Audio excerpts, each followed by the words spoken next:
Rhapsody of realities आज 1 नवंबर 2020 Sunday. और आज का जो टॉपिक दिया गया है रैप्सोडी ऑफ रियलिटीज़ 1 नवंबर, पहला तारीख आज नवंबर का, आज रविवार है 2020। आज जो विषय दिया है रैप्सोडी ऑफ रियलिटीज़ में हमें समझने के लिए पास्टर क्रिस ओयाखिलोमे के द्वारा दिया गया ये हमें समझने के लिए विषय है। इंग्लिश में यह विषय इस प्रकार से है और यह वचन यहोशुआ के पहले अध्याय के 9 वचन में से यह विषय समझाया जा रहा है। इसका विषय इंग्लिश में करेज फॉर द गॉस्पल, जोशुआ के 1 चैप्टर 9th वर्स में से ये विषय हमें समझना है। करेज फॉर द गॉस्पल, सुसमाचार के लिए धैर्य, यह विषय है। सुसमाचार के लिए धैर्य। हम इंग्लिश में पढ़ेंगे Joshua 1 chapter 9th verse. Have not I commanded thee, be strong and of good courage, be not afraid, neither be thou dismayed, for the lord thy God is with thee, whithersoever thou goest। यहोशुआ का 1 अध्याय का 9 वचन। क्या मैंने तुझे आज्ञा नहीं दी? हियाव बांधकर दृढ़ हो जा, भय न खा और तेरा मन कच्चा न हो, क्योंकि जहाँ जहाँ तू जाएगा वहाँ वहाँ तेरा परमेश्वर यहोवा तेरे संग रहेगा। Courage is the ability and will to do or stand for what is right or necessary, even in the face of adversity or opposition. Courage is the ability and will to do or stand for what is right or necessary, even in the face of adversity or opposition. धैर्य जो है वो काबिलियत है और कुछ कर जाने की इच्छा है, और उसके साथ साथ यह भी हो सकता है कि जो सही है उसकी तरफ में खड़े होना, या फिर इस प्रकार से भी है इसका मतलब जो ज़रूरी है उस समय वह हर विरोध और मुश्किलों का सामना भी करता है। यह मतलब बनता है करेज, ये धैर्य का। It's the ability to face danger and opposition fearlessly and affirm your faith in Christ no matter the adversaries or adversities that you face। ये एक ऐसी काबिलियत है जो खतरों का सामना करता है और विरोधियों को निडरता के साथ सामना करता है, और दृढ़ विश्वास जो मसीह में है वो दिखाता है। कोई परवाह नहीं वो किस प्रकार के शत्रु है या किस प्रकार से शत्रु ने लगाई हुई विरुद्ध परिस्थितियां हैं जिसको आप सामना कर रहे हैं।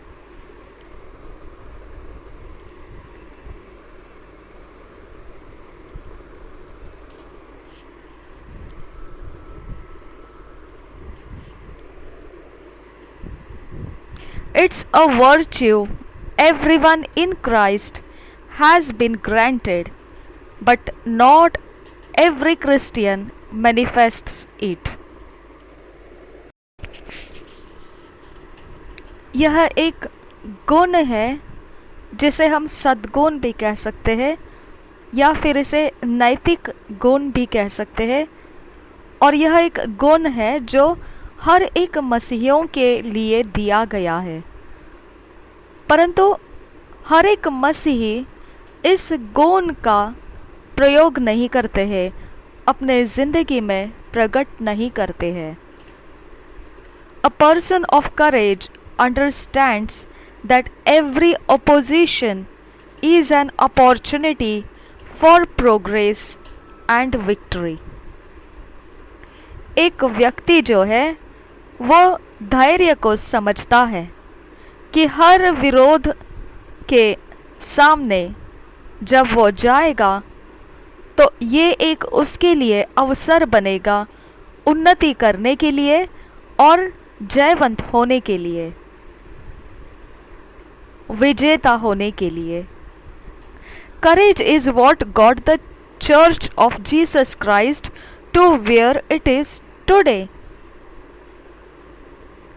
जो धैर्य है वो आज की जो कलसिया है मसीह यीशु की, वो आज जिस स्तर में होना चाहिए वह स्तर धैर्य का स्तर है।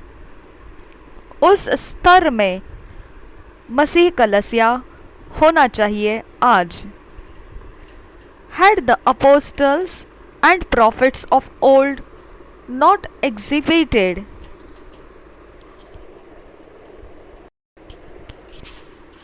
courage by standing for what was right in spite of opposition, the gospel may never have gone around the world and got to us at the time it did. अगर ऐसा ना हुआ होता कि प्रेरितों ने और भविष्यद्वक्ताओं ने जो पुराने के वक्त में थे धैर्य को ना दिखाया होता, जो सच्चाई है और जो पूरे विरोध किए जा रही है सच्चाई को, और उतने समय के अंदर वो फिर भी खड़े रहे उस विरोध के बीच में इस सच्चाई के लिए, जिसमें उन्होंने सुसमाचार को, सच्चाई को आगे बढ़ने दिया।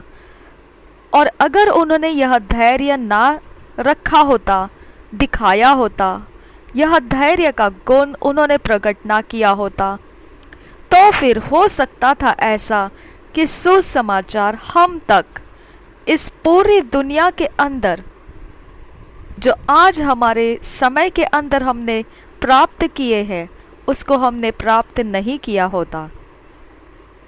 They were not afraid of kings and despots, and they sure were not afraid to die. वे उन बादशाहों से और तानाशाही करने वालों से ज़रा भी भयभीत नहीं थे, और वह इस बात से भी भयभीत नहीं थे, निश्चित ही वह नहीं डरते थे मरने से भी। They were strong and very courageous. वो बहुत ही सामर्थ्य रखते थे और फिर बहुत ज़्यादा धैर्यशील भी थे। Paul, in his letter to the church in Thessalonica, recounted how he and some others demonstrated great courage to preach the gospel despite fierce opposition.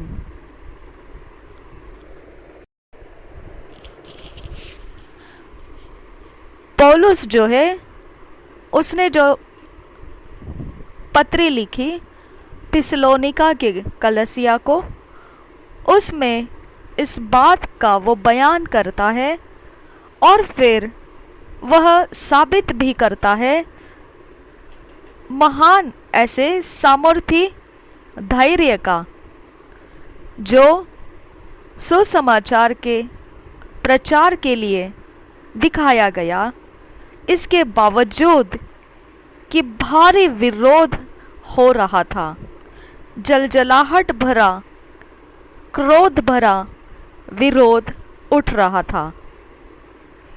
He said, "You know how badly we had been treated at Philippi just before we came to you, and how much we suffered there.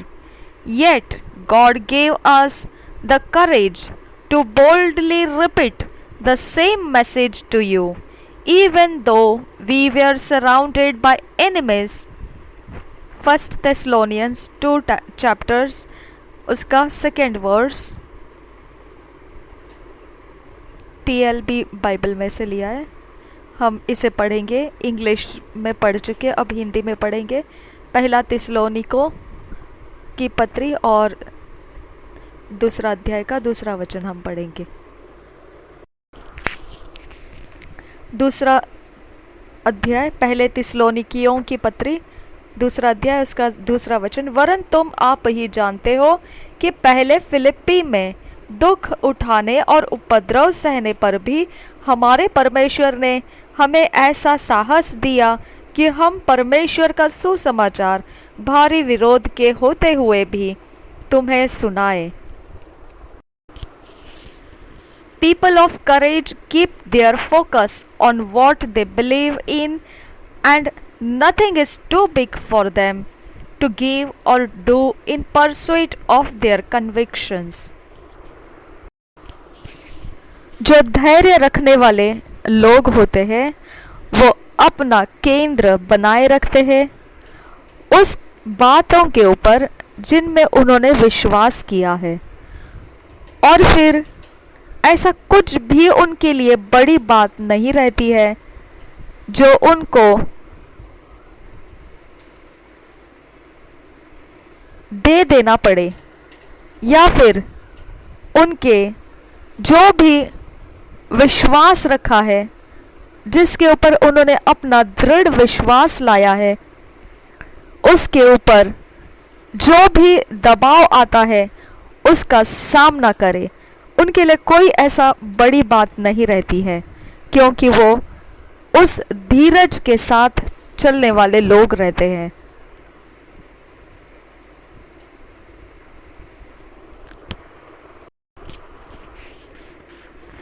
ऐसे लोग जो धैर्य रखते हैं वह अपने केंद्र को बनाए रखते हैं जिसके अंदर उन्होंने विश्वास किया हो, और फिर कुछ भी अगर उनको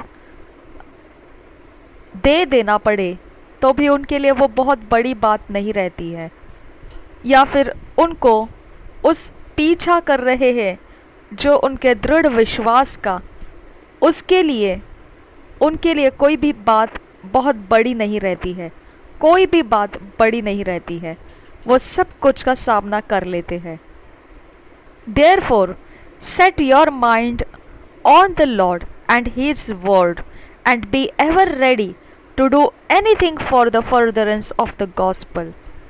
तो अब इसी के कारण अपना मन आप प्रभु के ऊपर लगाइए और उसके वचन में लगाइए, और सदैव तैयार रहिए कुछ भी कर जाने के लिए सुसमाचार को आगे बढ़ाते हुए लिए चलने के लिए। कन्फेशन, कबूली। हम पहले इंग्लिश में कबूल करेंगे और फिर हम हिंदी में कबूल करेंगे। जो इंग्लिश में कबूल करना चाहते हैं वो मेरे साथ ये कबूली को हम साथ इकट्ठे करेंगे। आप मेरे पीछे भी बोल सकते हैं या फिर मेरे साथ भी बोल सकते हैं, और अगर हिंदी में करना है कबूल तो आप, जब मैं हिंदी में कबूल करूं तब आपने मेरे साथ या मेरे पीछे पीछे दोहराना है, और ऊंची आवाज़ में और दृढ़ विश्वास के साथ आपने इसे बोलना है। I am strong and of good courage. मैं मजबूत हूँ और अच्छा धैर्य रखता हूँ। I am ordained of God to preach the unsearchable riches of Christ, to minister life, to strengthen others and bring them into God's light.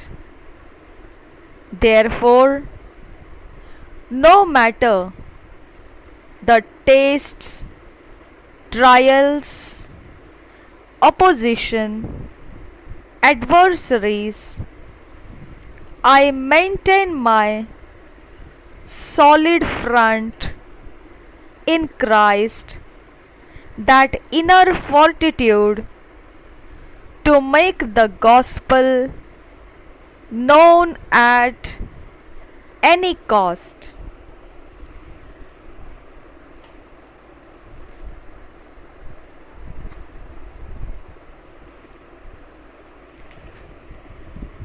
I am courageous with the boldness of the Spirit in increasing measure. Hallelujah. अब हम हिंदी में इसी को दोहराएंगे। आई am strong, तो मैं मजबूत हूँ और मैं अच्छा धैर्य रखता हूँ। मुझे परमेश्वर ने निर्धारित किया है ताकि मैं प्रचार कर सकूं उन सारे धन की जो मसीह में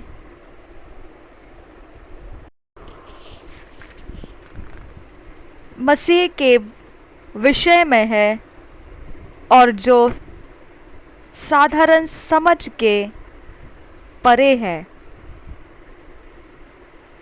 जिसे कभी भी प्राप्त नहीं किया जा सकता। टू मिनिस्टर लाइफ, इस जीवन की सेवकाई करने के लिए और दूसरों को बलवंत बनाने के लिए और परमेश्वर का उजियाला उनमें लाने के लिए। इसकी वजह से कोई परवाह नहीं कैसी परीक्षा, किस प्रकार की परीक्षा और कैसा विरोध और किस प्रकार के शत्रु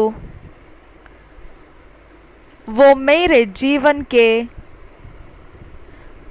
जो मैंने रचा हुआ अंदरूनी शहरपनाह है उसके अंदर जो सुसमाचार मैंने उन तक पहुंचाने के लिए रखा है, उसके विरोध वो मेरी मजबूती को डगमगाना चाहे, कोई परवाह नहीं। मैं अपनी मजबूती मसीह में अपने अंदरूनी शहरपनाह को बनाकर रखता हूँ ताकि मैं सुसमाचार को हर कीमत पर लेकर जा सकूं। मैं धैर्यवान हूँ और मैं साहसी हूँ, आत्मा में बढ़ती हुई मात्रा में। हालेलुया। आज का जो वचन हमें पढ़ने के लिए दिया है वो Ephesians 6 chapter 14 to 15 verse, Acts 18th chapter 9 to 10 verse, Joshua 1st chapter 5 to 6 verse. Hindi में ऐसा है ये इफिसियों की पत्री 6 अध्याय 14 और 15 वचन, प्रेरितों के काम 18 अध्याय 9 और 10 वचन, यहोशुआ पहला अध्याय 5 और 6 वचन। हम इंग्लिश में इसे किंग जेम्स वर्जन में से पढ़ना है और हिंदी में इसे हम BSI बाइबल से पढ़ेंगे।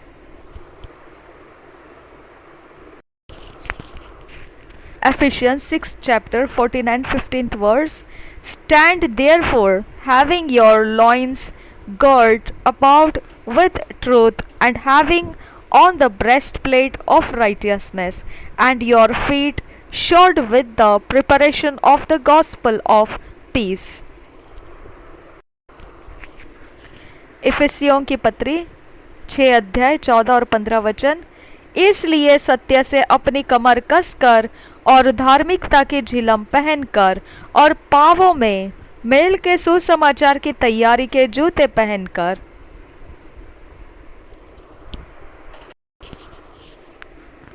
Acts of Apostle 18th chapter 9th and 10th verse. King James version में से सब वचन पढ़ रहे हैं हम। Then spake the Lord to Paul in the night by a vision, Be not afraid, but speak and hold not thy peace, for I am with thee, and no man shall set on thee to hurt thee, for I have much people in this city. प्रेरितों के काम 18 अध्याय 9 और 10 वचन। प्रभु ने एक रात दर्शन के द्वारा पौलुस से कहा, मत डर, वरन कहे जा और चुप मत रह, क्योंकि मैं तेरे साथ हूँ, और कोई तुझ पर चढ़ाई करके तेरी हानि न करेगा, क्योंकि इस नगर में मेरे बहुत से लोग हैं। यहोशुआ की पुस्तक पहला अध्याय 5 और 6 वचन। There shall not any man be able to stand before thee all the days of thy life. As I was with Moses, so I will be with thee. I will not fail thee, nor forsake thee. Be strong and of a good courage, for unto this people shalt thou divide for an inheritance the land which I swear unto their fathers to give them. यहोशू की पुस्तक पहला अध्याय 5 और 6 वचन। तेरे जीवन भर कोई तेरे सामने ठहर न सकेगा। जैसे मैं मूसा के संग रहा, वैसे ही तेरे संग भी रहूंगा, और न तो मैं तुझे धोखा दूंगा और न तुझको छोड़ूंगा। इसलिए हियाव बांध कर दृढ़ हो जा, क्योंकि जिस देश के देने को शपथ मैंने इन लोगों के पूर्वजों से खाई थी, उसका अधिकारी तू इन्हें करेगा। एक साल के 1 ईयर के बाइबल रीडिंग प्लान में हेब्रियोस 1st चैप्टर, जेरेमिया 34 और 35 वर्स। एक साल के बाइबल रीडिंग प्लान में इब्रानी की पत्री 1 अध्याय और यरमिया की भविष्यवाणी 34 और 35 अध्याय। पहले हम किंग जेम्स वर्जन में पढ़ेंगे, उसके बाद हम इसे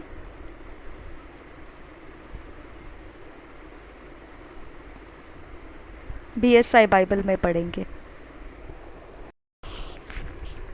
Hebrews 1st chapter, the essential dignity of the Son, by whom God hath revealed himself in these last days. First verse से पढ़ेंगे। God, who at sundry times and in divers manners spake in time past unto the fathers by the prophets, hath in these last days spoken unto us by his Son, whom he hath appointed heir of all things, by whom also he made the worlds, who being the brightness of his glory and the express image of his person, and upholding all things by the word of his power, when he had by himself purged our sins, sat down on the right hand of the majesty on high, being made so much better than the angels, as he hath by inheritance obtained a more excellent name than they. For unto which of the angels said he at any time, Thou art my son, this day have I begotten thee? And again, I will be to him a father, and he shall be to me a son. And again, when he bringeth in the first begotten into the world, he said, And let all the angels of God worship him. And of the angels he saith, Who maketh his angels spirits, and his ministers a flame of fire. But unto the Son he saith, Thy throne, O God, is forever and ever. A scepter of righteousness is the scepter of thy kingdom. Thou hast loved righteousness and hated iniquity. Therefore God, even thy God, hath anointed thee with the oil of gladness above thy fellows. And thou, Lord, in the beginning hast laid the foundation of the earth, and the heavens are the works of thine hands. They shall perish, but thou remainest, and they all shall wax old as doeth a garment, and as a vesture shalt thou fold them up, and they shall be changed. But thou art the same, and thy years shall not fail. But to which of the angels said he at any time, Sit on my right hand until I make thine enemies thy footstool? Are they not all ministering spirits sent forth to minister for them, who shall be heirs of salvation? इब्रानियों की पत्री पहला अध्याय परमेश्वर का वचन पुत्र द्वारा। पहले वचन से इब्रानियों की पत्री पहला अध्याय पहले वचन से, पूर्व युग में परमेश्वर ने बाप दादों से थोड़ा थोड़ा करके और भांति भांति से भविष्यद्वक्ताओं के द्वारा बातें कर इन अंतिम दिनों में हमसे पुत्र के द्वारा बातें की, जिसे उसने सारी वस्तुओं का वारिस ठहराया और उसी के द्वारा उसने सारी सृष्टि की रचना की है।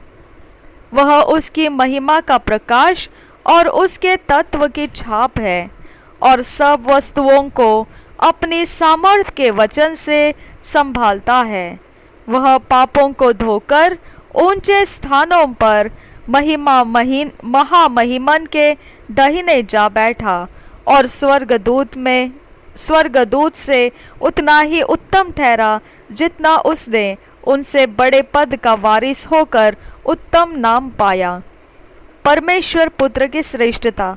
5 वचन से आगे, क्योंकि स्वर्गदूतों में से उसने कब किसी से कहा, तू मेरा पुत्र है, आज तू मुझसे उत्पन्न हुआ, और फिर यह मैं उसका पिता होऊंगा और वह मेरा पुत्र होगा। और जब पहलोटे को जगत में फिर लाता है तो कहता है, परमेश्वर के सब स्वर्गदूत उसे दंडवत करे। और स्वर्गदूतों के विषय में यह कहता है, वह अपने दूतों को पवन और अपने सेवकों को धधकती आग बनाता है। परंतु पुत्र के विषय में कहता है, हे परमेश्वर, तेरा सिंहासन युगानुयुग रहेगा, तेरे राज्य का राजदंड न्याय का राजदंड है।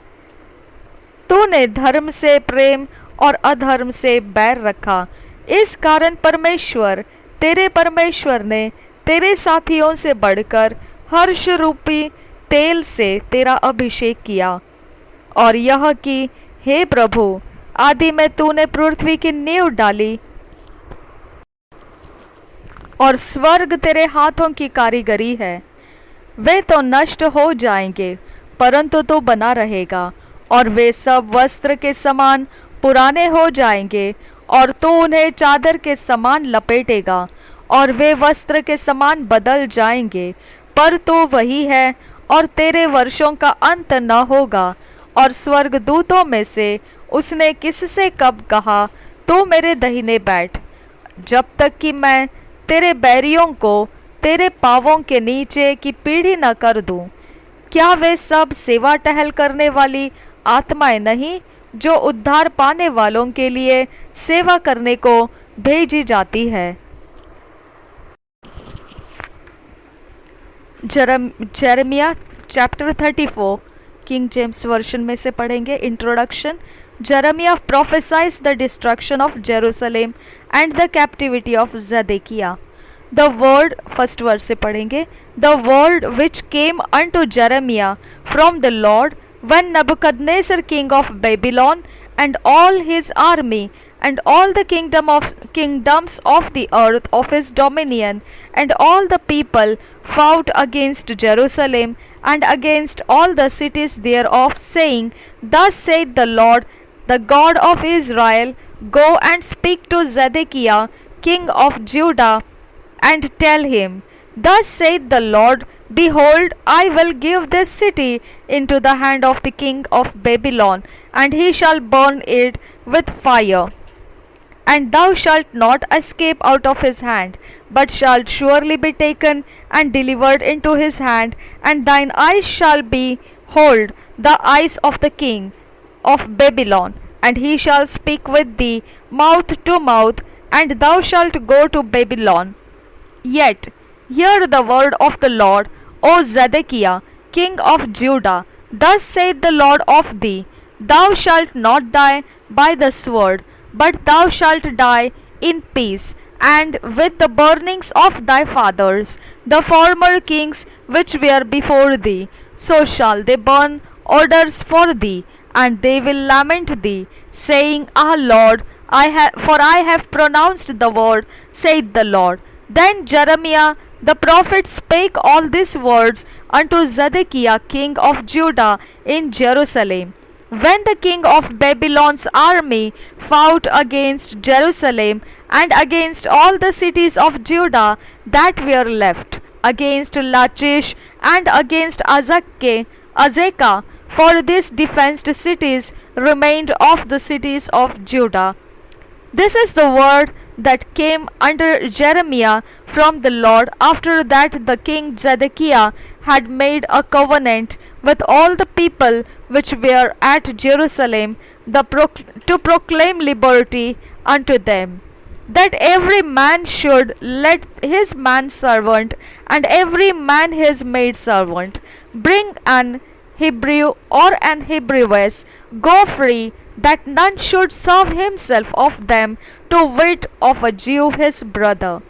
Now when all the princes and all the people which had entered into the covenant heard that every one should let his manservant and every one his maidservant go free, that none should serve themselves of them any more, then they obeyed and let them go. But afterward they turned and caused the servants and the handmaids whom they had let go free to return, and brought them into subjection for servants and for handmaids. Therefore the word of the Lord came to Jeremiah from the Lord, saying, Thus saith the Lord, the God of Israel, I made a covenant with your fathers in the day that I brought them forth out of the land of Egypt, out of the house of bondmen, saying, At the end of 7 years let ye go every man his brother and Hebrew which hath been sold unto thee. And when he hath served thee 6 years, thou shalt let him go free from thee. But your fathers hearkened not unto me, neither inclined their ear. And ye were now turned and had done right in my sight, in proclaiming liberty every man to his neighbor. And ye had made a covenant before me in the house which is called by my name. But ye turned and polluted my name, and caused every man his servant, and every man his handmaid, whom he had set at liberty at their pleasure, to return, and brought them into subjection to be unto you for servants and for handmaids. Therefore thus saith the Lord, Ye have not hearkened unto me, in proclaiming liberty every one to his brother, and every man to his neighbor. Behold, I proclaim a liberty for you, saith the Lord. to the sword, to the pestilence, and to the famine, and I will make you to be removed into all the kingdoms of the earth. And I will give the men that have transgressed my covenant, which have not performed the words of the covenant which they had made before me, when they cut the calf in twine, and passed between the parts thereof, the princes of Judah and the princes of Jerusalem, the eunuchs and the priests, and all the people of the land, which passed between the parts of the calf. I will even give them into the hand of their enemies, and into the hand of them that seek their life, and their dead bodies shall be for meat unto the fowls of the heaven, and to the beasts of the earth. And Zedekiah king of Judah and his princes will I give into the hand of their enemies, and into the hand of them that seek their life, and into the hand of the king of Babylon's army, which are gone up from you. Behold, I will command, saith the Lord, and cause them to return to this city, and they shall fight against it, and take it, and burn it with fire. And I will make the cities of Judah a desolation without an inhabitant. 35 Adhyay, chapter 35. Introduction. By the obedience of the Rechabites, the Jews' disobedience condemned. First verse से पढ़ेंगे. The word which came unto Jeremiah from the Lord in the days of Jehoiakim, the son of Josiah king of Judah, saying, Go unto the house of the Rechabites, and speak unto them, and bring them into the house of the Lord, into one of the chambers, and give them wine to drink. Then I took Jazaniah, the son of Jeremiah, the son of Habaziniah, and his brethren, and all his sons, and the whole house of the Rechabites, and I brought them into the house of the Lord, into the chamber of the sons of Hanan, the son of Igdaliah, a man of God, which was by the chamber of the princes, which was above the chamber of Maaseiah, the son of Shallum, the keeper of the door. And I set before the sons of the house of the Rechabites pots full of wine, and cups, and I said unto them, Drink ye wine. But they said, We will drink no wine, for Jonadab the son of Rechab our father commanded us, saying, Ye shall drink no wine, neither ye nor your sons forever, neither shall ye build house, nor sow seed, nor plant vineyard, nor have any, but all your days ye shall dwell in tents, that ye may live many days in the land where ye be strangers.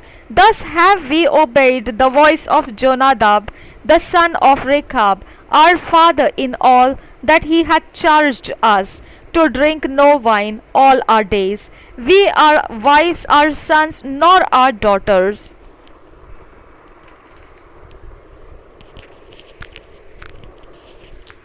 Nor to build houses for us to dwell in, neither have we vineyard, nor field, nor seed, but we have dwelt in tents, and have obeyed and done according to all that Jonadab our father commanded us. But it came to pass, when Nebuchadnezzar king of Babylon came up into the land, that we said, Come, and let us go to Jerusalem, for fear of the army of the Chaldeans, and for fear of the army of the Syrians. So we dwell at Jerusalem. Then came the word of the Lord unto Jeremiah, saying, Thus saith the Lord of hosts, the God of Israel, Go and tell the men of Judah and the inhabitants of Jerusalem, Will ye not receive instruction to hearken to my words? Saith the Lord. The words of Jonadab, the son of Rechab, that he commanded his sons not to drink wine, are performed. For unto this day they drink none, but obey their father's commandment. Notwithstanding, I have spoken unto you, rising early and speaking, but ye hearkened not unto me. I have sent also unto you all my servants, the prophets, rising up early and sending them, saying, Return ye now every man from his evil way, and amend your doings, and go not after other gods to serve them. And ye shall dwell in the land which I have given to you and to your fathers. But ye have not inclined your ear, nor hearkened unto me, because the sons of Jonadab, the son of Rechab, have performed the commandment of their father, which he commanded them. But this people hath not hearkened unto me.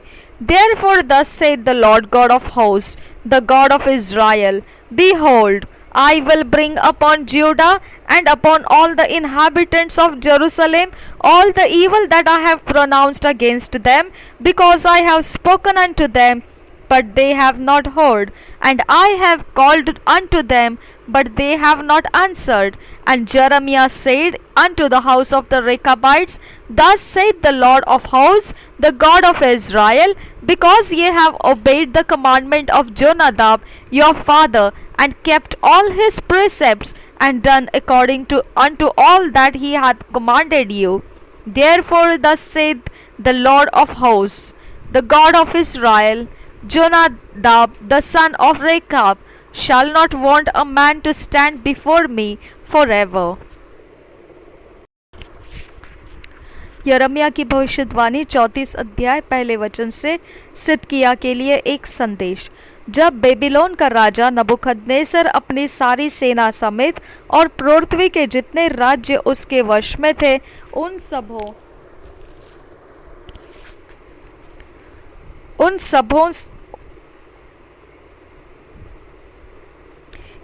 सबों के लोगों समेत यरूशलेम और उसके सब गांवों से लड़ रहा था, तब यहोवा का यह वचन यरमिया के पास पहुंचा। इस्राएल का परमेश्वर यहोवा यो कहता है, जा और यहूदा के राजा सिदकिय्याह से यह कह, यहोवा यो कहता है, देख मैं इस नगर को बेबीलोन के राजा के वश में कर देने पर हूँ, और वह इसे फुकवा देगा। तू उसके हाथ से न बचेगा, निश्चय पकड़ा जाएगा और उसके वश में कर दिया जाएगा। और तेरी आंखें बेबीलोन के राजा को देखेंगी, और तुम आमने सामने बातें करोगे, और तू बेबीलोन को जाएगा। तो भी हे यहूदा के राजा सिदकिय्याह, यहोवा का यह भी वचन सुन, जिसे यहोवा तेरे विषय में कहता है, तू तलवार से मारा न जाएगा, तू शांति के साथ मरेगा। और जैसा तेरे पितरों के लिए अर्थात जो तुझसे पहले राजा थे उनके लिए सुगंध द्रव्य जलाया गया, वैसा ही तेरे लिए भी जलाया जाएगा। और लोग यह कहकर हाय मेरे प्रभु तेरे लिए छाती पीटेंगे। यहोवा की यही वाणी है। ये सब वचन यरमिया भविष्यद्वक्ता ने यहूदा के राजा सिदकिय्याह से यरूशलेम में उस समय कहे, जब बेबीलोन के राजा की सेना यरूशलेम से और यहूदा के जितने नगर बच गए थे उनसे अर्थात लाकीश और अजेका से लड़ रही थी, क्योंकि यहूदा के जो गढ़ वाले नगर थे उनमें से केवल वे ही रह गए थे। दासों से कपटपूर्ण व्यवहार। 8 वचन से आगे, यहोवा का यह वचन यरमिया के पास उस समय आया जब सिदकिय्याह राजा ने सारी प्रजा से जो यरूशलेम में थी यह वाचा बंधाई कि दासों के स्वाधीन होने का प्रचार किया जाए, कि सब लोग अपने अपने दास दासी को जो इब्री या इब्रीन हो स्वाधीन करके जाने दे, और कोई अपने यहूदी भाई से फिर अपनी सेवा न कराए। तब सब हकीमों और सारी प्रजा ने यह प्रण किया कि हम अपने अपने दास दासियों को स्वतंत्र कर देंगे और फिर उनसे अपनी सेवा न कराएंगे। इसलिए उस प्रण के अनुसार उनको स्वतंत्र कर दिया। परंतु इसके बाद वे फिर गए और जिन दास दासियों को उन्होंने स्वतंत्र करके जाने दिया था उनको फिर अपने वश में लाकर दास और दासी बना लिया। तब यहोवा की ओर से यह वचन यिर्मयाह के पास पहुंचा, इस्राएल का परमेश्वर यहोवा तुमसे यूं कहता है, जिस समय मैं तुम्हारे पितरों को दासत्व के घर अर्थात मिस्र देश से निकाल ले आया, उस समय मैंने आप उनसे यह कहकर वाचा बांधी, तुम्हारा जो इब्री भाई तुम्हारे हाथ में बेचा जाए उसको तुम 7वें बरस में छोड़ देना।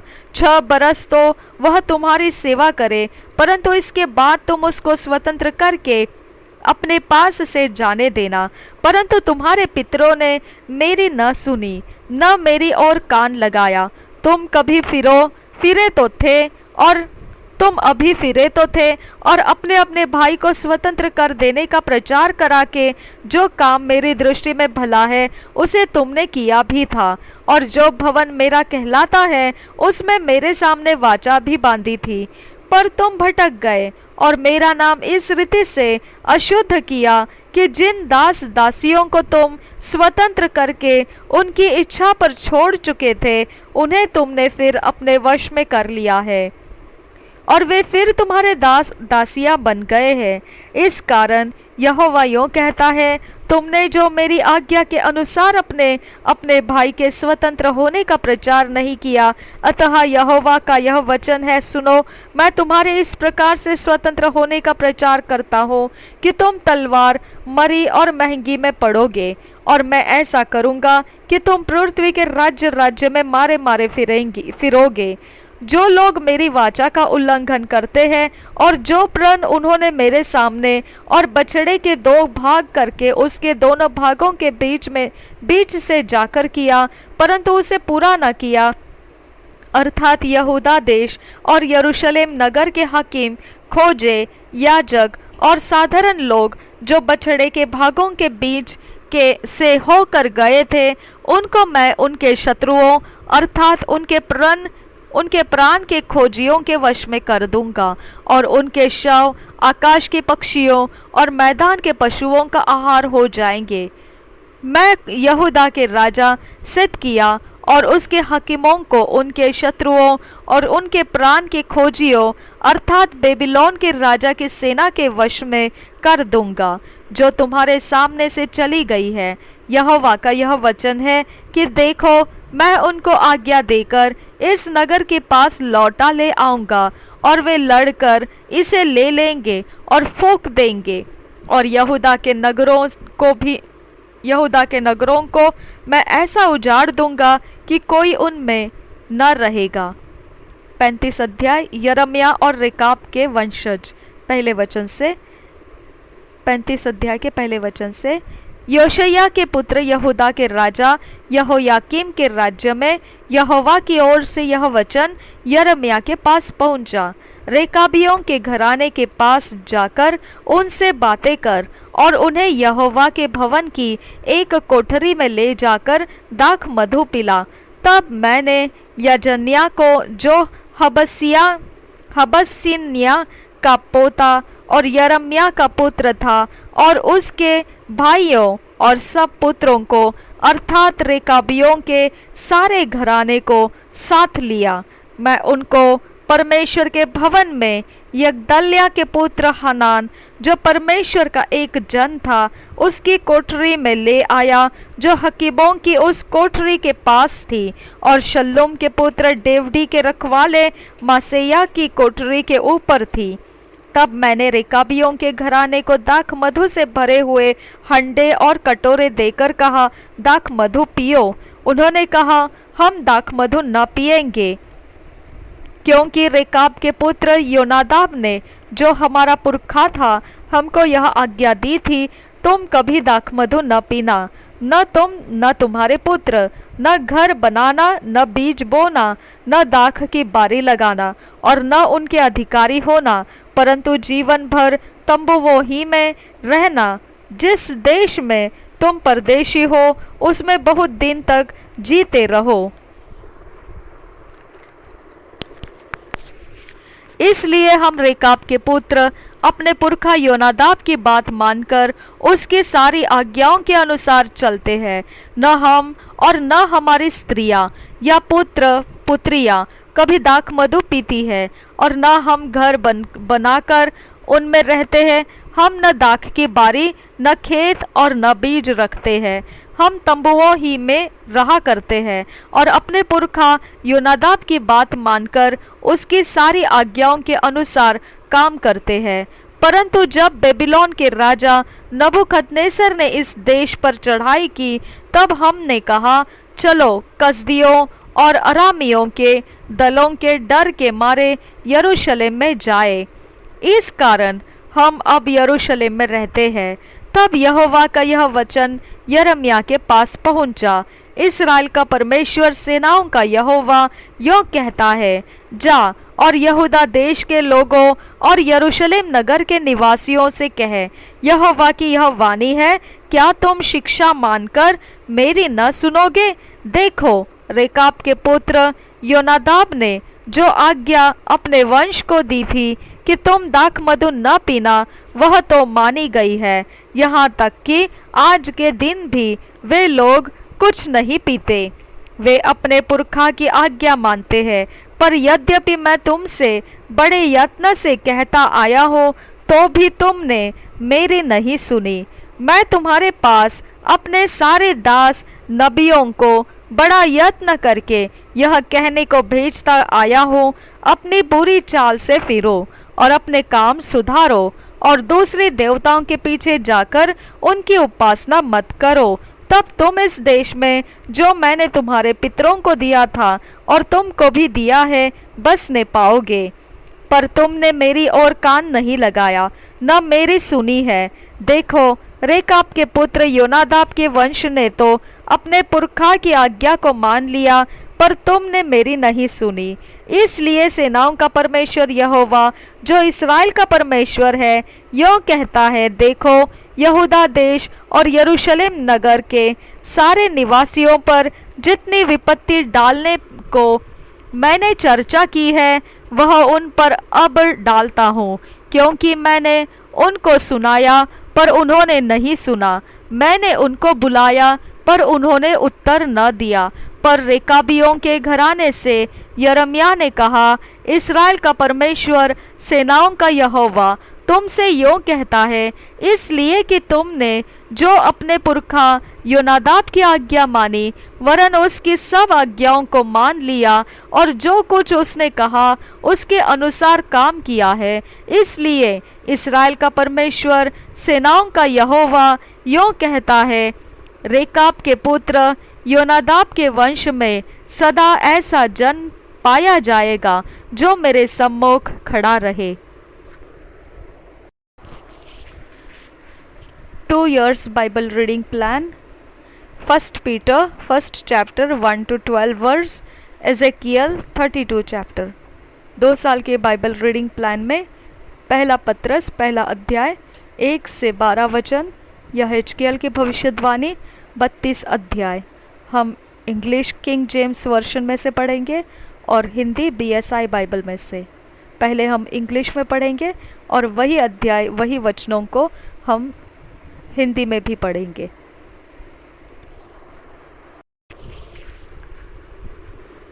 First Peter first chapter introduction.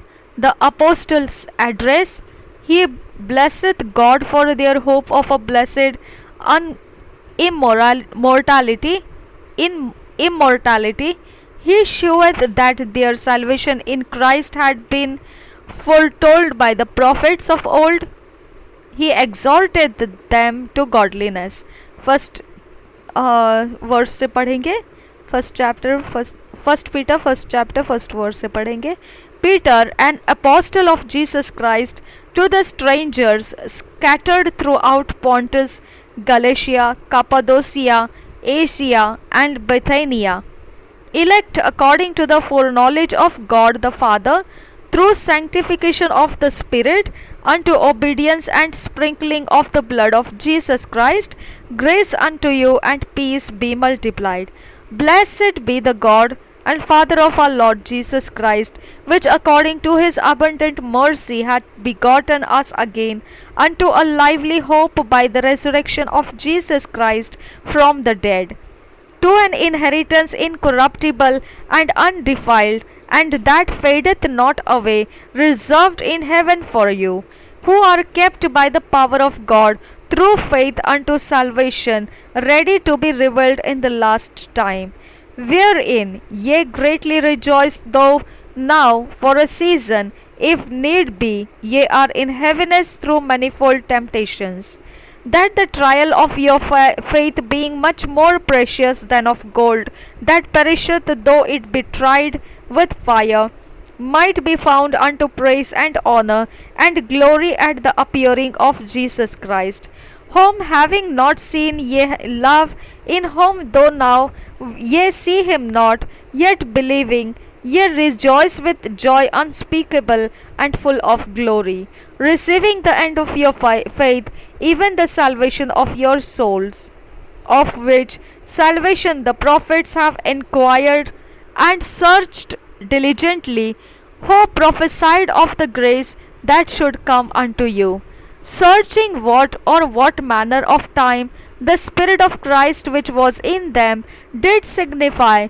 when it testified beforehand the sufferings of Christ, and the glory that should follow, unto whom it was revealed that not unto themselves but unto us they did minister the things which are now reported unto you by them that have preached the gospel unto you with the Holy Ghost sent down from heaven, which things the angels desire to look into.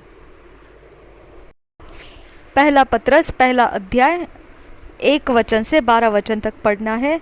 हम पढ़ेंगे अभिवादन, पहले वचन से पढ़ेंगे।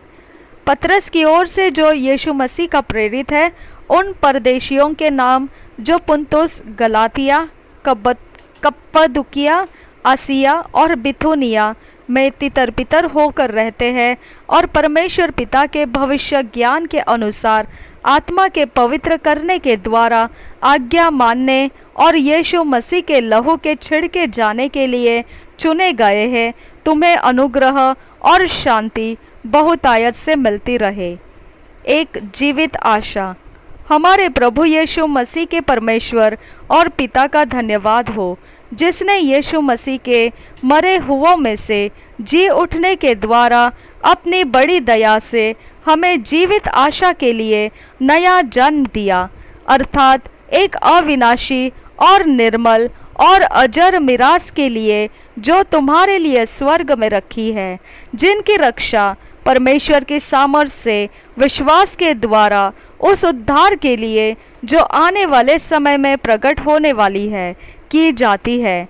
इस कारण तुम मगन होते हो, यद्यपि अवश्य है कि अभी कुछ दिन के लिए नाना प्रकार की परीक्षाओं के कारण दुख में हो, और यह इसलिए है कि तुम्हारा परखा हुआ विश्वास, जो आग से ताए हुए नाशवान सोने से भी कहीं अधिक बहुमूल्य है, यीशु मसीह के प्रकट होने पर प्रशंसा और महिमा और आदर का कारण ठहरे।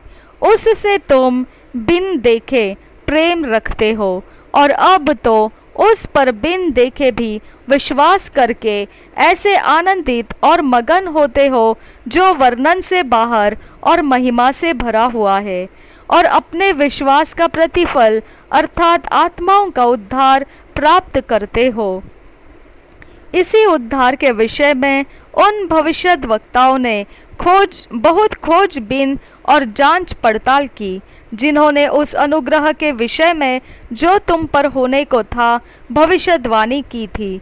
उन्होंने इस बात की खोज की कि मसीह का आत्मा जो उनमें था और पहले ही से मसीह के दुखों की और उसके बाद होने वाली महिमा की गवाही देता था, वह कौन से और कैसे समय की और संकेत करता था, उन पर यह प्रकट किया गया कि वे अपनी नहीं वरन तुम्हारी सेवा के लिए ये बातें कहा करते थे, जिनका समाचार अब तुम्हें उनके द्वारा मिला, जिन्होंने पवित्र आत्मा के द्वारा जो स्वर्ग से भेजा गया तुम्हें सुसमाचार सुनाया। और इन बातों को स्वर्गदूत भी ध्यान से देखने की लालसा रखते हैं। Ezekiel chapter 32, lamentation for the fall of Egypt, first verse से पढ़ेंगे। And it came to pass in the 12th year, in the 12th month, in the first day of the month, that the word of the Lord came unto me, saying, Son of man, take up a lamentation for Pharaoh king of Egypt, and say unto him, Thou art a young lion of the nations, and thou art as a whale in the seas, and thou camest forth with thy rivers, and troublest the waters with thy feet, and fallest their rivers. Thus saith the Lord God, I will therefore spread out my net over thee with a company of many people, and they shall bring thee up in my net. Then will I leave thee upon the land. I will cast thee forth upon the open field, and will cause all the fowls of the heaven to remain upon thee. And I will fill the beasts of the whole earth with thee. And I will lay thy flesh upon the mountains, and fill the valleys with thy height. I will also water with thy blood the land wherein thou swimmest, even to the mountains, and the rivers shall be full of thee. And when I shall put thee out, I will cover the heaven, and make the stars thereof dark. I will cover the sun with a cloud, and the moon shall not give her light. All the bright lights of heaven will I make dark over thee, and set darkness upon thy land. And saith the Lord God, I will also vex the hearts of many people, when I shall bring thy destruction among the nations, into the countries which thou hast not known. Yea, I will make many people amazed at thee, and their kings shall be horribly afraid of thee, when I shall brandish my sword before them. And they shall tremble at every moment, every man for his own life, in the day of thy fall. For thus saith the Lord God, the sword of the king of Babylon shall come upon thee. By the swords of the mighty will I cause thy multitude to fall, the terrible of the nations, all of them, and they shall spoil the pomp of Egypt, and all the multitude thereof shall be destroyed. I will destroy also all the beasts thereof from beside the great waters, neither shall the foot of man trouble them any more, nor the hoofs of beasts trouble them. Then will I make their waters deep, and cause their rivers to run like oil, saith the Lord God. When I shall make the land of Egypt desolate, and the country shall be destitute of that whereof it was full, when I shall smite all them that dwell therein, then shall they know that I am the Lord. This is the lamentation wherewith they shall lament her, the daughters of the nations shall lament her. They shall lament for her, even for Egypt and for all her multitude, saith the Lord God. It came to pass also in the 12th year, in the 15th day of the month, that the word of the Lord came unto me, saying, Son of man, wail for the multitude of Egypt, and cast them down, even her and the daughters of the famous nations, unto the nether parts of the earth, with them that go down into the pit. Whom doest thou pass in beauty? Go down, and be thou laid with the uncircumcised. They shall fall in the midst of them that are slain by the sword. She is delivered to the sword. Draw her and all her multitudes. The strong among the mighty shall speak to him out of the midst of hell, with them that help him.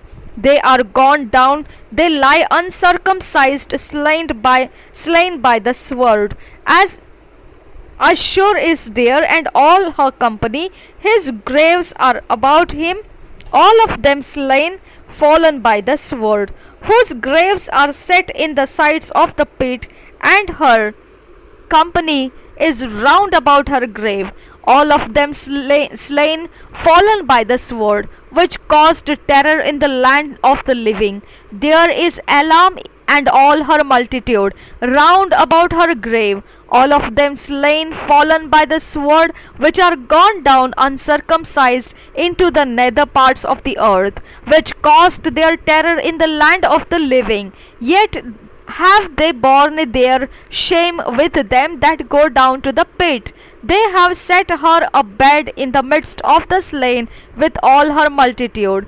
Her graves are round about him, all of them uncircumcised, slain by the sword.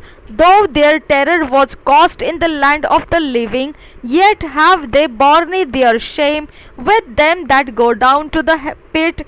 He is put in the midst of them that be slain. There is Meshech, Tubal, and all her multitude. Her graves are round about him, all of them uncircumcised, slain by the sword. Though they caused their terror in the land of the living, and they shall not lie with the mighty that are fallen of the uncircumcised, which are gone down to hell with their weapons of war, and they have laid their swords under their heads, but their iniquities shall be upon their bones, though they were the terror of the mighty in the land of the living. Yea, thou shalt be broken in the midst of the uncircumcised, and shalt lie with them that are slain with the sword.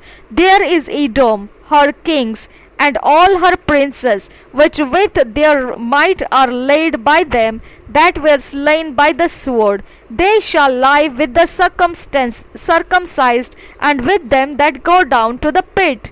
There be the princes of the north, all of them, and all the Zidonians, which are gone down with the slain. With their terror they are ashamed of their might, and they lie uncircumcised with them that be slain by the sword, and bear their shame with them that go down to the pit. Pharaoh shall see them, and shall be comforted over all his multitude, even Pharaoh all his army, slain by the sword, saith the Lord God. For I have caused my terror in the land of the living, and he shall be laid in the midst of the uncircumcised with them that are slain with the sword of even Pharaoh and all his multitude, saith the Lord God.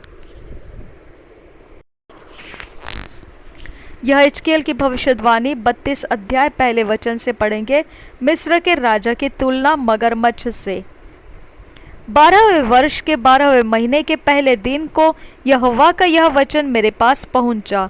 हे मनुष्य के संतान, मिस्र के राजा फिरौन के विषय विलाप का गीत बनाकर उसको सुना। जाति जाति में तेरी उपमा जवान सिंह से दी गई थी, परंतु तू समुद्र के मगर के समान है। तू अपनी नदियों में टूट पड़ा और उनके जल को पावों से मथकर गंदला कर दिया। परमेश्वर यहोवा यो कहता है, मैं बहुत सी जातियों की सभा के द्वारा तुझ पर अपना जाल फैलाऊंगा, और वे तुझे मेरे महाजाल में खींच लेंगे। तब मैं तुझे भूमि पर छोड़ूंगा और मैदान में फेंक कर आकाश के सब पक्षियों को तुझ पर बैठाऊंगा, और तेरे मांस से सारी पृथ्वी के जीव जंतुओं को तृप्त करूंगा। मैं तेरे मांस को पहाड़ों पर रखूंगा और तराइयों को तेरी ऊंचाई से भर दूंगा। जिस देश में तू तैरता है उसको पहाड़ों तक मैं तेरे लहू से सींचूंगा, और उसके नाले तुझ से भर जाएंगे। जिस समय मैं तुझे मिटाने लगूं उस समय मैं आकाश को ढांपूंगा और तारों को धुंधला कर दूंगा। मैं सूर्य को बादल से छिपाऊंगा और चंद्रमा अपना प्रकाश न देगा। आकाश में जितनी प्रकाशमान ज्योतियां हैं उन सबको मैं तेरे कारण धुंधला कर दूंगा और तेरे देश में अंधकार कर दूंगा। परमेश्वर यहोवा की यही वाणी है, जब मैं तेरे विनाश का समाचार जाति जाति में और तेरे अनजाने देशों में फैलाऊंगा, तब बड़े बड़े देशों के लोगों के मन में रिस उपजाऊंगा। मैं बहुत सी जातियों को तेरे कारण विस्मित कर दूंगा, और जब मैं उनके राजाओं के सामने अपनी तलवार भेजूंगा, तब तेरे कारण उनके रोए खड़े हो जाएंगे, और तेरे गिरने के दिन वे अपने अपने प्राण के लिए कांपते रहेंगे। क्योंकि परमेश्वर यहोवा यूं कहता है, बेबीलोन के राजा की तलवार तुझ पर चलेगी। मैं तेरी भीड़ को ऐसे शूरवीरों की तलवारों के द्वारा गिराऊंगा जो सब जातियों में भयानक है। वे मिस्र के घमंड को तोड़ेंगे और उसकी सारी भीड़ का सत्यानाश होगा। मैं उसको सब पशुओं को उसके बहुतेरे जलाशयों के तट पर से नष्ट करूंगा, और भविष्य में वे न तो मनुष्य के पांव से और न पशुओं के खुरों से गंदले किए जाएंगे। तब मैं उनका जल निर्मल कर दूंगा और उनकी नदियां तेल के समान बहेगी। परमेश्वर यहोवा की यही वाणी है, जब मैं मिस्र देश का उजाड़ कर दूंगा और जिससे वह भरपूर है उससे छूछा कर दूंगा, और जब मैं उसके सब रहने वालों को मारूंगा, तब वे जान लेंगे कि मैं यहोवा हूँ। लोगों के विलाप करने के लिए विलाप का गीत यही है, जाति जाति की स्त्रियां इसे गाएगी। मिस्र और उसकी सारी भीड़ के विषय वे यही विलाप गीत गाएंगी। परमेश्वर यहोवा की यही वाणी है। मृतकों का संसार। फिर 12वें वर्ष के पहले महीने के 15वें दिन को यहोवा का यह वचन मेरे पास पहुंचा। हे मनुष्य के संतान, मिस्र की भीड़ के लिए हाय हाय कर, और उसको प्रतापी जातियों की बेटियों समेत कब्र में गड़े हुओं के पास अधोलोक में उतार। तू किस से मनोहर है? तू उतर कर खतनाहीनों के संग पड़ा रहे। वे तलवार से मरे हुओं के बीच गिरेंगे, उनके लिए तलवार ही ठहराई गई है। इसलिए मिस्र को उसकी सारी भीड़ समेत घसीट ले जाओ। सामर्थी शूरवीर उससे और उसके सहायकों से अधोलोक में बातें करेंगे। वे खतनाहीन लोग वहां तलवार से मरे पड़े हैं। अपने सारी सभा समेत अश्शूर भी वहां है। उसकी कब्रें उसके चारों ओर है। सबके सब तलवार से मारे गए हैं। उसकी कब्रें गड्ढे के कोनों में बनी हुई है, और उसकी कब्र के चारों ओर उसकी सभा है। वे सब के सब जो जीवन लोक में भय उपजाते थे, अब तलवार से मरे पड़े हैं। वहां एलाम है, और उसकी कब्र के चारों ओर उसकी सारी भीड़ है। वे सब के सब तलवार से मारे गए हैं। वे खतनाहीन अधोलोक में उतर गए हैं। वे जीवन लोक में भय उपजाते थे, परंतु अब कब्र में और गड़े हुओं के संग उनके मुंह पर भी सियाही छाई हुई है। उसकी सारी भीड़ समेत उसे मारे हुओं के बीच सेज मिली। उसकी कब्रें उसी के चारों ओर है। वे सब के सब खतनाहीन तलवार से मारे गए। उन्होंने जीवन लोक में भय उपजाया था, परंतु अब कब्र में और गड़े हुओं के संग उनके मुंह पर सियाही छाई हुई है, और वे मरे हुओं के बीच रखे गए हैं। वहां सारी भीड़ समेत मेशेक और तुबल है। उनके चारों ओर कब्रें हैं। वे सब के सब खतनाहीन तलवार से मारे गए, क्योंकि जीवन लोक में वे भय उपजाते थे। उन गिरे हुए खतनाहीन शूरवीरों के संग वे पड़े न रहेंगे, जो अपने अपने युद्ध के हथियार लिए हुए अधोलोक में उतर गए हैं। वहां उनकी तलवारें उनके सिरों के नीचे रखी हुई है, और उनके अधर्म के काम उनकी हड्डियों में व्याप्त है, क्योंकि जीवन लोक में उनसे शूरवीरों को भी भय उपजता था। इसलिए तू भी खतनाहीनों के संग अंग भंग होकर तलवार से मरे हुओं के संग पड़ा रहेगा। वहां एदोम और उसके राजा और उसके सारे प्रधान है, जो पराक्रमी होने पर भी तलवार से मरे हुओं के संग रखे हैं। गड्ढे में गाड़े हुए खतनाहीन लोगों के संग वे भी पड़े रहेंगे। वहाँ उत्तर दिशा के सारे प्रधान और सारे सिदोनी भी हैं, जो मरे हुओं के संग उतर गए। उन्होंने अपने पराक्रम से भय उपजाया था, परंतु अब वे लज्जित हुए, और तलवार से और मरे हुओं के साथ वे भी खतनाहीन पड़े हुए हैं, और कब्र में अन्य गड़े हुओं के संग उनके मुंह पर भी सियाही छाई हुई है। इन्हें देखकर फिरौन भी अपनी सारी भीड़ के विषय में शांति पाएगा। हाँ, फिरौन और उसकी सारी सेना जो तलवार से मारी गई है। परमेश्वर यहोवा की यही वाणी है, क्योंकि मैंने उसके कारण जीवन लोक में भय उपजाया था, इसलिए वह सारी भीड़ समेत तलवार से और मरे हुओं समेत खतनाहीनों के बीच लिटाया जाएगा। परमेश्वर यहोवा की यही वाणी है। प्रभु यीशु हम सब के साथ बना रहे। आमेन, आमेन, आमेन।